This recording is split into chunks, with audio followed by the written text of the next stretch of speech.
వాళ్ళ ఆమెనైతే ఏంటి ఇంకా ఉన్నావు, వాళ్ళు రమ్మన్నారు కదా, వీళ్ళు రమ్మన్నారు కదా, ఆ మండలం రమ్మన్నారు కదా, ఈ మండలంలో ఫోన్లు వచ్చేసినాయి, మీరు త్వరగా రెడీ అవ్వండి. అమ్మో నేనైతే వీళ్ళకి మీరు కంగారు పడద్దు, వాటర్ బాటిల్ పెట్టుకోండి, టయాన్ని టిఫిన్ చేయండి, అందరికీ మీరు సేవ చేయాలంటే 10 మందికి సేవ చేయాలంటే మీరు ఎలా ఉండాలి, మీరు హెల్తీగా ఉంటేనే మీరు ఆరోగ్యంగా ఉండాలి, మీరు బాగుండాలని చెప్పి అన్ని విషయాలు మాట్లాడి వాళ్ళకి చాలా జాగ్రత్తగా చెప్పి పంపించిన ఆయన జిల్లాని టీమును కంప్లీట్ చేయటమే కాదండి, ప్రతి ఒక్కరి దగ్గర ఆయన ఎంతమందికి బట్టలు అన్ని క్రిస్మస్కి రెడీ చేసి పెద్ద బేల్స్ బట్టలు బియ్యం డొనేషన్ చేసిన ఎన్ని స్టోర్ చేసి పెట్టి మన మధ్యకి వచ్చాడండి. సామాన్యమైన వ్యక్తి కాదు.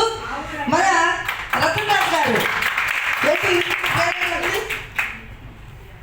రత్నబాబు గారు, రత్నబాబు గారికి నంద్యాల జిల్లా నుంచి భార్యాభర్తలు. ఇక్కడ ఏం చెప్పాను, ఇద్దరు వేరే కాదు, వీళ్ళ భర్త గారండి. అర్థమైందా?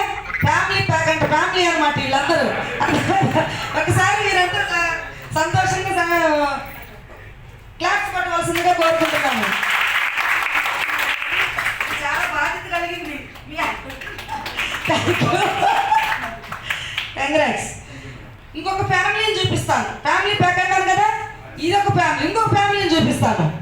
మీరు చూడాలి కదా, ఫ్యామిలీలు ఫౌండేషన్ ట్రస్ట్లో ఎలా పనిచేస్తున్నారో మీ అందరికీ తెలియాలి. అలానే మన మధ్య ఉండండి మీరు, మేడం అలానే ఉండండి సార్.